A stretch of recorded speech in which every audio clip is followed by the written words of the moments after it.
Bonjour à tous. Aujourd'hui, nous allons apprendre ensemble à utiliser les API de OpenAI.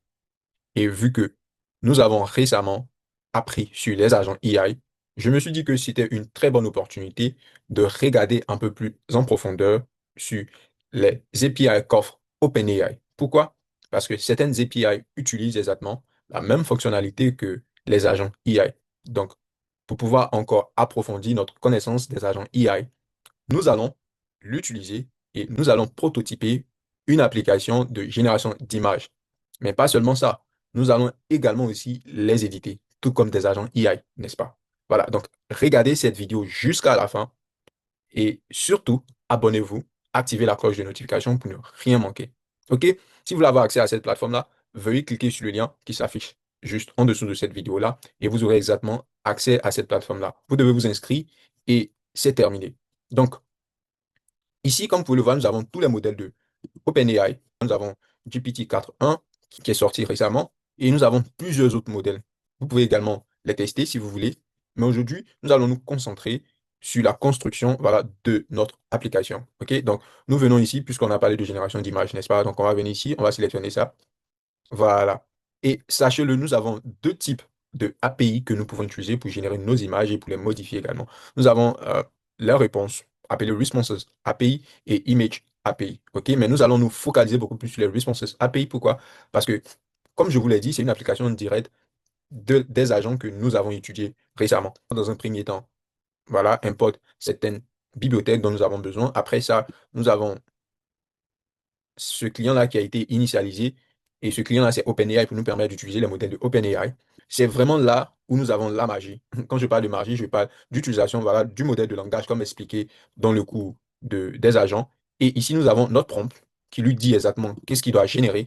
Et ce qui est très intéressant ici, c'est l'outil qu'il utilise. Donc là, nous avons donné à notre modèle la capacité d'utiliser un autre outil pour lui permettre de mieux faire son travail, n'est-ce pas? Et donc, raison pour laquelle on parle de d'agent AI, vous voyez? Et là, tout ce qu'on fait ici, on génère que l'image. Voilà.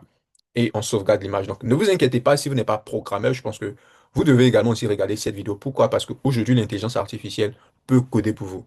Donc, comprendre déjà comment ça marche est ce dont vous avez besoin. Donc, imaginez que vous maîtrisez comment ça marche, comment utiliser les API de OpenAI. Vous pouvez créer également vos applications intelligentes. Avant, nous avons besoin d'un élément très important qui est la clé API de OpenAI. Donc, pour ce faire, pour créer cette clé-là, c'est très simple. Vous venez dans Paramètres, voilà, et vous partez dans API. Mais avant d'aller dans API, vous partez dans Facturation. Vous mettez votre carte de crédit, vous achetez des crédits peut-être 10 $, et vous venez ici, API. Pas nécessairement 10 $, même 2 $, même 4 ou 5 $, je pense que ça passe. Voilà. Et vous venez dans API, vous générez une nouvelle clé. OK? Donc, c'est ce que je vais faire. Je vais l'appeler API Design App. OK? Ça suffit. Vous pouvez lui donner n'importe quel nom et rapidement cliquer sur Créer. Voilà. Donc, nous avons exactement en fait cette clé-là qui a été créée, mais pour l'instant, nous devons en fait copier cette clé-là. Donc, copions ça rapidement. On va aller sur la plateforme qu'il nous faut, dont on a besoin pour générer, OK, notre image. Donc, nous allons aller sur Google Colab, puisque c'est un prototype que nous voulons faire. Donc, Google Colab, c'est une plateforme qu'offre Google. Voilà, pour nous permettre de prototyper des applications et lorsque ça marche, maintenant passer maintenant au développement, ok, tel que le front-end, le back-end. Donc rapidement, on clique sur Notebook. Voilà, donc Notebook va ouvrir une nouvelle page, comme vous pouvez le voir là. Voilà, donc je vais d'abord ok, coller ma clé ici. Ne vous inquiétez pas, dès que vous voyez cette vidéo, sachez que cette clé a été déjà supprimée. Et nous, on va repartir maintenant ici dans notre document. Donc nous allons copier exactement ce code-là de Response API. On va copier ça. On vient ici, ok, on fait B. Et voilà, on a collé, n'est-ce pas? Maintenant, pour initialiser cette clé-là, on a besoin d'écrire API key, ici, comme ça, une variable, et on ajoute maintenant cette clé-là. Puisque c'est un prototype, par exemple, laquelle on ajoute directement. Mais ce n'est pas conseillé. Donc après ça, nous allons lui dire, on va effacer au fait ce prompt-là, nous allons lui dire de nous générer l'image d'un coq, ok, coq policier, d'un coq policier. Bon, on va dire d'un coq. Voilà, l'image d'un coq. Voilà. Et puis ici, nous allons le sauvegarder comme coq. Comme coq. Voilà. Donc, Après ça, c'est terminé. Vous avez terminé votre code pour la génération d'images. Donc, vous cliquez ici. L'exécution est terminée, mais nous n'avons rien ici. Exactement. Pourquoi? Parce que nous avons sauvegardé l'image, OK, dans un dossier. Donc, on clique ici pour voir. Exactement. Voici notre coque. On clique là. On doit cliquer, ça va s'afficher. Voilà. Donc, ça, c'est l'image de notre coque. OK? Donc, ce que nous allons faire, c'est de demander, parce que j'aimerais que ça puisse vraiment s'afficher ici, n'est-ce pas? Donc, je vais demander à l'intelligence artificielle ici de nous permettre de visualiser directement notre image, OK, ici. OK, donc, je lui dis, j'ai ça qui me permet de visualiser ça. On colle. On lui dit, j'ai généré une image. Aide-moi à la visualiser directement dans Google Colab. Voilà.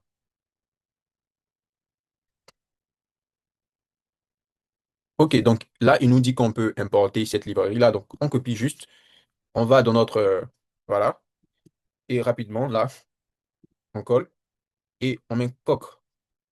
Voilà, donc là, je peux rapidement supprimer ça. Voilà, donc ça, c'est encore très beau, n'est-ce pas? Donc là, il nous a généré, au fait, notre coq. Comment générer un coq policier en utilisant cette même image-là? C'est exactement ce qu'on va faire. Donc, pour ce faire, nous aurons besoin d'images additionnelles. OK? Pourquoi? Regardons un peu ici. Voilà, donc là, c'est la documentation pour éditer une image qui est déjà générée ou bien n'importe quelle image. Ici, vous voyez, il y a quatre images et ces quatre images-là ont donné cette très belle image-là. Et vous pouvez voir que là, c'est un produit marketing. Et là, ça représente une opportunité pour vous. Pourquoi? Parce que vous pouvez dorénavant créer des applications intelligentes en utilisant les API de OpenAI qui ne coûtent rien vraiment et faire des designs directement en utilisant des contenus de vos clients. Et je vous assure qu'il y a des personnes qui sont prêtes à payer pour ce design-là. Pourquoi? Parce que ça, c'est vraiment un contenu marketing et qui va forcément en fait leur permettre de vendre rapidement. Donc, à vous de voir et à vous de passer à l'action. OK? Donc, nous, on a besoin que de ces trois codes-là ici. Il faudrait vraiment bien lire la documentation pour mieux comprendre si vous essayez de refaire ça. Mais ce que moi, je fais généralement, c'est de copier, de modifier en même temps et de demander à ChatGPT de m'expliquer exactement pourquoi est-ce qu'ils ont utilisé telle fonction, si je ne comprends pas. Donc, je vous invite à faire pareil. Ne voulez pas que cette vidéo soit assez longue, nous allons juste copier tel que c'est et nous allons générer une autre image. Donc, on va copier ça rapidement ici. Voilà, donc ça, c'est notre première image. On n'a plus besoin de ce client-là parce que on l'a déjà en haut, n'est-ce pas? Donc, on l'exécute. On doit l'exécuter. Donc, vous voyez qu'avant d'exécuter, au fait, celui-là, on a besoin de beaucoup changer, c'est-à-dire le nom de nos différentes images. Donc, nous, on aura besoin des images de deux ou de trois ou de quatre images, ou même de cinq, ça dépend de nous.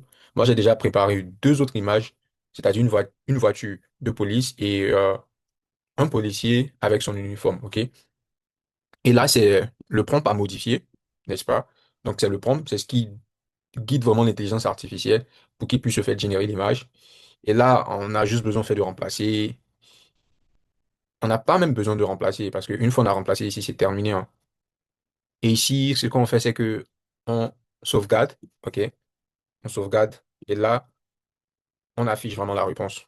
Donc, je pense que c'est tout. Donc, rapidement, ce que je vais faire, je vais envoyer mes images du local sur Google Colab. Nos images sont là. Donc, ce qu'on va faire, on va afficher nos images. Cela est très simple, n'est-ce pas? Parce qu'on l'a déjà fait ici. Donc, pour l'afficher, on a besoin en fait de ces deux-là. Ah, on va afficher. Donc, ça, c'est ce que je vous disais. Donc, ça, c'est le policier, mais nous sommes beaucoup plus intéressés par son uniforme. Et là, c'est la voiture de police. Voilà. Donc, nous avons exactement nos trois images ici, n'est-ce pas? Donc, on peut rapidement modifier ce code-là maintenant. Donc, rapidement, ici, on va échanger. Encore après, police, policier, donc moi, policier. Et ici, police car. OK? Point GPG. Donc, celui-là, on n'en a pas besoin, on va l'enlever. Donc, si on l'enlève, c'est que ici, on va l'enlever, n'est-ce pas? Voilà, on peut enlever aussi la virgule là. Et puis, on est prêt, hein. Donc, normalement, ça doit marcher. Donc, d'abord, j'enlève celui-là. Mais avant, j'ai failli oublier, on doit modifier ce prompt-là. Donc, on va lui dire générer, de générer un coq. Un coq policier. Un coq policier près de sa voiture de police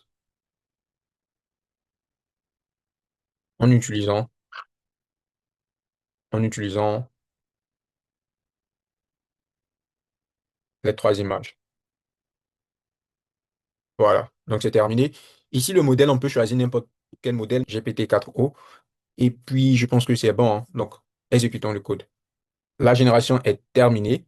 Par contre, on a cette image-là qui a été générée qui est là. Voilà, on a oublié de changer le nom. Mais bon, voilà, on va cliquer pour voir rapidement. Ou bien, ce qu'on va faire, on va l'afficher en utilisant notre même fonction ici, n'est-ce pas? Rapidement, on va voir ce qu'on a. On va replacer ici. Voilà, donc on va voir. Waouh, c'est super, hein. Donc, vous voyez une chose, c'est que c'est exactement, bon, pour dire que c'est exactement le coq, pas juste au fait, pas sa couleur. Voilà, donc c'est exactement le coq, pas sa couleur.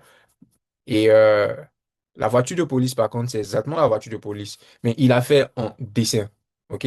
Donc, on va lui dire de le faire, mais en photo réaliste. Bon, je peux générer un coq policier près de sa voiture de police en utilisant les trois images.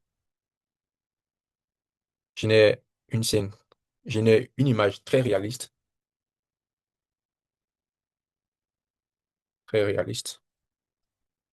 d'un coq.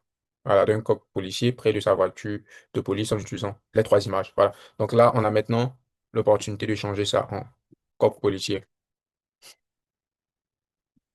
Voilà. On envoie et on attend. Super. Donc la génération est terminée. Donc ce que nous allons faire, c'est exactement utiliser ce nom-là. Comme vous pouvez le voir ici, nous avons coq policier. Cop. J'écris cop. Autant pour moi. Cop policier. Et donc, voici. Voilà. Donc celui-là. Donc, voici. Donc, cette image est quand même réaliste, OK? Même si ça ressemble beaucoup plus à une peinture, disons, mais est beaucoup plus réaliste que notre première image, n'est-ce pas? Donc, voilà. Donc, c'est comme ça que vous pouvez ajouter trois images en même temps pour créer une seule image. Je pense que vous pouvez bien le faire à partir de ChatGPT, l'interface vraiment facile. Mais là, c'est vraiment beaucoup plus pour vous donner la même idée. Il y a beaucoup de paramètres que vous pouvez essayer de modifier pour avoir de très bons résultats et pour vous permettre également de pouvoir rapidement créer des applications où vous pouvez utiliser ces modèles-là. OK? Donc, je pense que c'est tout. C'est tout pour aujourd'hui. Et dites-moi vraiment ce que vous pensez de l'intelligence artificielle. Dites-moi vraiment comment vous pensez utiliser les API de OpenAI. Maintenant, je vous encourage vraiment à maximiser, utiliser ces API-là pour construire des applications et n'hésitez vraiment pas à les vendre. Et si vous avez besoin de quelqu'un pour vous accompagner, pour construire des applications, pour résoudre des problèmes spécifiques dans votre domaine, n'hésitez vraiment pas à me contacter. Je suis là et je peux vous aider. OK, donc merci beaucoup, prenez bien soin de vous et on se dit à bientôt pour une nouvelle vidéo. Ciao.